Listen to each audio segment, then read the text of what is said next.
Extrasensory perception, known as ESP, was something I first heard about as a schoolboy. How amazing to accurately sense things without reference to touch, taste, smell, hearing or eyesight. The sixth sense. It fascinated me then, but I didn't believe it could be true. The man who established ESP as a fact worked here at Duke University in Durham, North Carolina.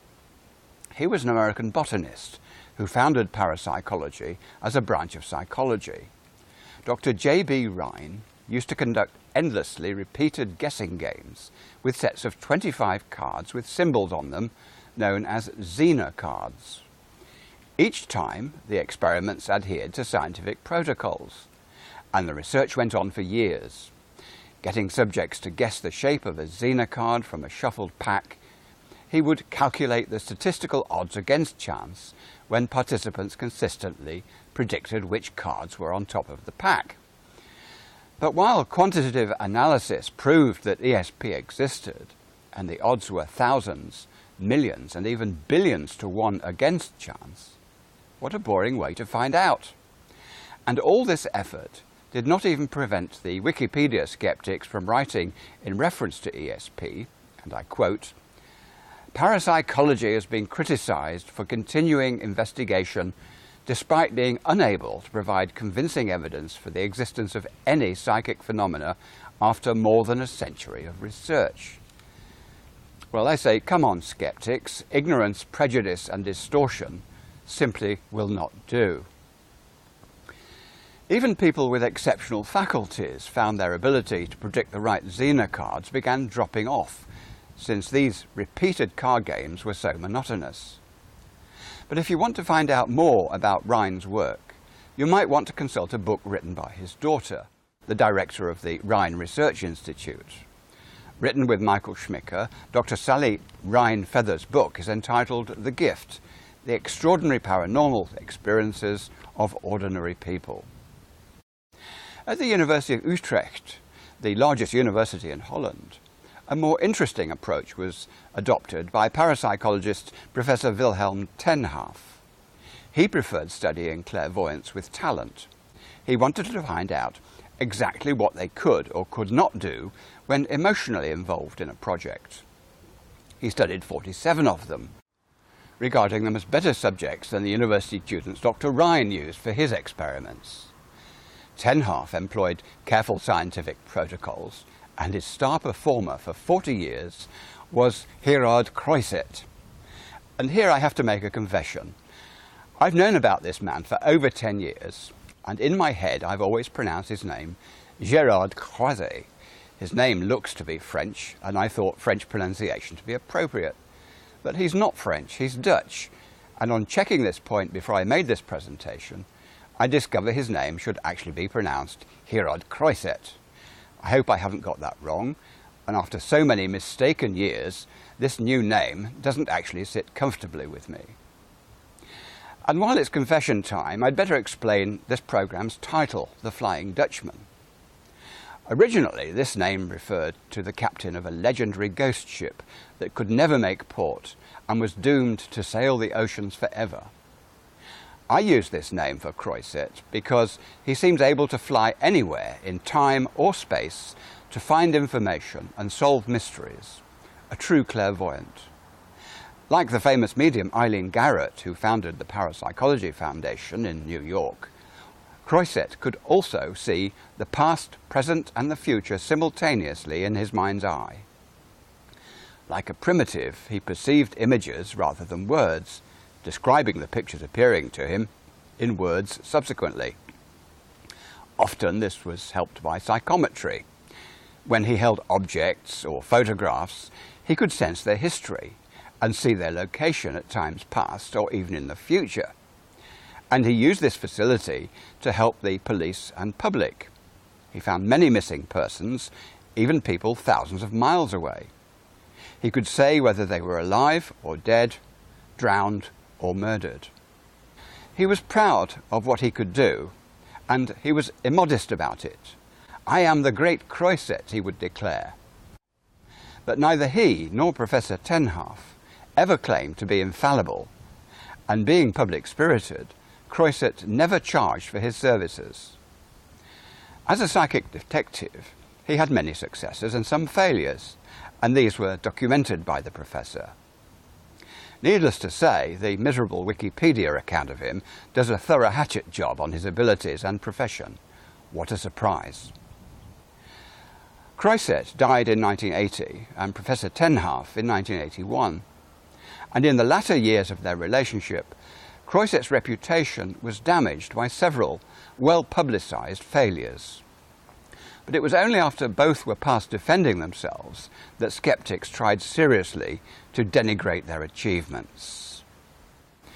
The standard book in English on Croiset was written by Jackson Harrison Pollock, not the famous artist Jackson Pollock, and his book discusses over 60 of Croiset's cases, a few of which were failures, but most of which were successful.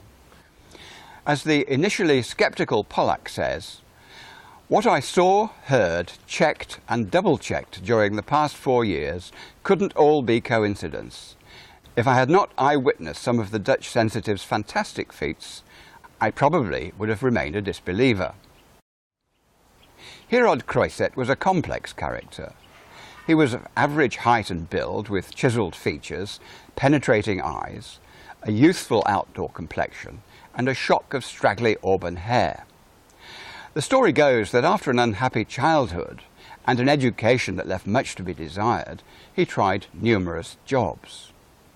Not long after he married, he suffered a nervous breakdown, and during his recuperation he visited a watchmaker's workshop where he inadvertently picked up a ruler. At once, a series of pictures flashed through his mind of the watchmaker's youth, and he told the watchmaker about them. These were confirmed by the watchmaker as true, and after attending a public lecture by Professor Tenhalf about ESP, Croiset decided he wanted to know more about his power, so he offered to be tested by the professor, and that was how he began his psychic career. Croiset was an animated talker, a man of dramatic gestures, brash and arrogant, yet also impulsively generous. Being egocentric, he tended to bring conversations back to his favourite topic, himself, and he kept a scrapbook of press cuttings about himself collected from many countries. He had a restless nature and few close friends, but he also had the charm of a child and was anxious to please, responding well to praise. He was born in the small town of Lara in North Holland of Jewish parents. Although he was deeply religious, this was not in any conventional sense. He said, and I quote, "My work has to help society. I have a gift from God which I don't understand. I can't use it just to make money for myself. If I do, I may lose it." So his services were freely given once he was persuaded that they were in a good cause. Let's take 3 examples of Croiset's work. The first is the case of an 18-year-old girl who disappeared from home in December 1958, causing her distressed parents to ring Croiset for help. He assured them not to worry. He said, "I see your daughter hitchhiking on the way to winter sports in Austria. I see her in the company of a girlfriend about the same age. Everything is all right with your daughter. In 3 days you will hear from her." And in 3 days' time, that is exactly what happened. She was in Austria. However, Professor Tenhalf did not give Croiset full marks for this one, because hitchhiking was not strictly correct. Instead, she'd gone by train, but stopped with her girlfriend several times at places on the way, and because of these stops and starts, Croiset had mistakenly interpreted this as hitchhiking. Dr. Hans Bender, a psychologist, was one time head of parapsychology at Freiburg University in Germany. He described Croiset, and I quote, as the most remarkable subject I ever tested, and Tenhalf agreed. The second example involves a 7-year-old boy who disappeared on February the 21st, 1951, and the police could not find him. Once consulted, Croiset said, "I have a clear picture of the child. I see a military barracks and a shooting range. There's grass around it, and in the grass is a small hill. I also see water. In this water the child fell and drowned. He is there now. His body will be found by a man in a small boat. This man wears a coloured band around his cap. When you come from Enschede towards Utrecht, it's on the left-hand side of the road. A fortnight later, the boy's body was found near the shooting range and barracks by a skipper of the harbour service who was cleaning the canal. He wore a coloured band around his cap. This case is interesting because Croiset referred to the past, the boy did drown, also to the present, his body is there now, and also to the future, he will be found by a man with a coloured band around his cap. Just to digress for a moment, Sigmund Freud, the famous founder of psychoanalysis, rejected parapsychology in his early years, but gradually came to accept it through his experiences. In 1932, he wrote that telepathy may be the original archaic method by which individuals understood each other. But the connection between paranormal phenomena and psychoanalysis tormented Freud. He hoped that telepathy might be explained by rays emitted from the human brain, never recognizing the possibility of people like Croiset actually seeing events in the future. Such was his purely mechanical, brain-based vision of human life. What he would have made of Croiset then, we will never know. Croiset himself was much more interested in finding missing persons and working on homicide cases than simply locating lost objects or people, which he often considered trifling. But here's a remarkable example of just that. An inspector of elementary schools in Amsterdam had been studying the telepathic abilities of youngsters in schools and had managed to lose 600 research papers relating to this work. They had been sent to an Institute for Applied Research in The Hague, and the Institute insisted they had returned them to him. But a thorough search in Amsterdam had revealed nothing, so Croiset was consulted, and without hesitation he said they were in a room with two high cupboards, and the lost papers were in the cupboard on the right. According to his description, the room had an office chair, a revolving chair with 3 legs, and a green-topped desk. When the inspector next visited the Applied Research Institute in The Hague, he recognized the room that he was visiting from Croiset's description of it, and he requested a search of the right-hand cupboard. The 600 papers were on the top shelf and had been misfiled. Now, no discussion of Gerard Croiset's clairvoyance would be complete without mentioning the chair test that Professor Tenhaft devised in 1947. The aim was to prove precognition, and Croiset successfully performed hundreds of these tests before witnesses in various European countries. In fact, he became quite a celebrity, and in the United Kingdom he appeared on BBC television. The best way to describe the chair test is to give an example. On the 6th of January 1957, in front of witnesses at the University of Utrecht, Croiset was handed a seating plan for a meeting to be held 25 days later in The Hague, 58 kilometres away. The guest list had not yet been made up, but there were 30 chairs in the seating plan, and Croiset chose chair number 9.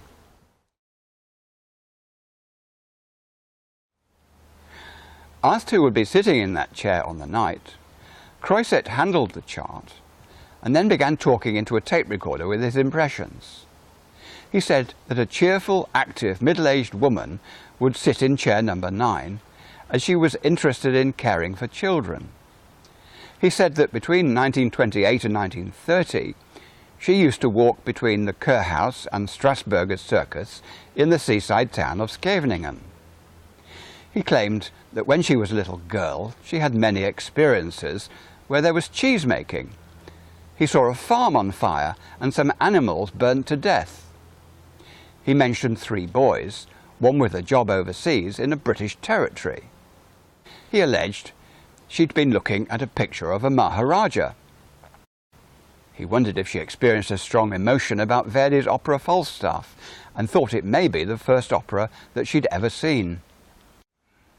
He also stated that on the day that the meeting took place, she would take a little girl to the dentist, and this visit would create quite a commotion.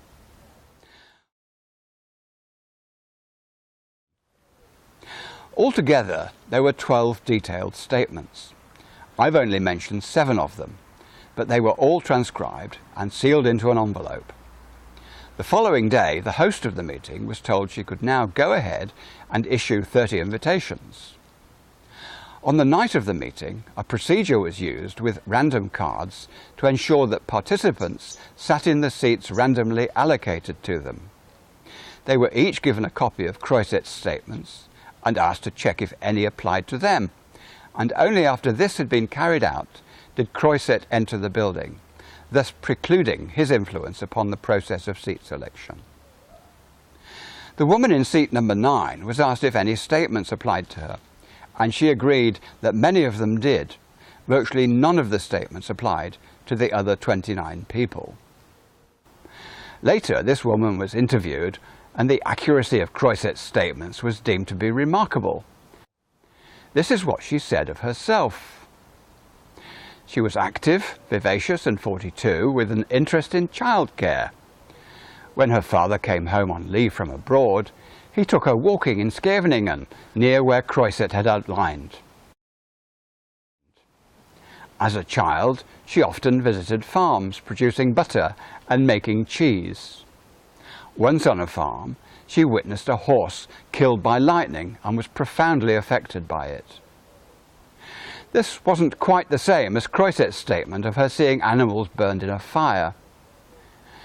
She had a brother-in-law, one of 3 boys, who was in Singapore, a British territory, during the war.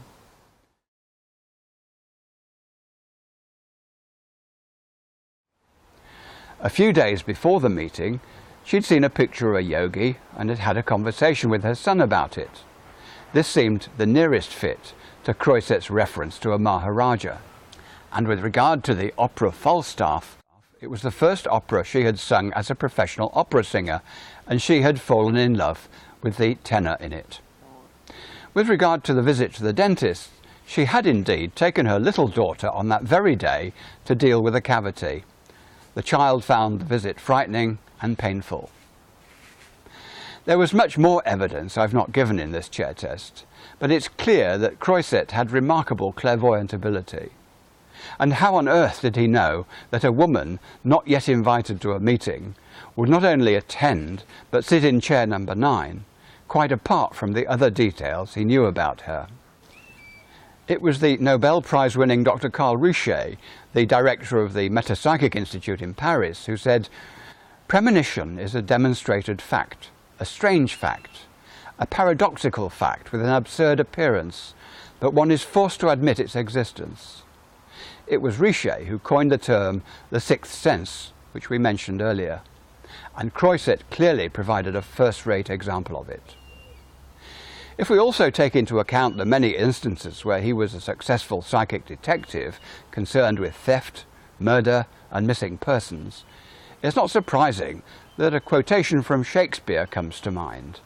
In Hamlet, Act 1, Scene 5, Hamlet says, "There are more things in heaven and earth, Horatio, than are dreamed of in your philosophy."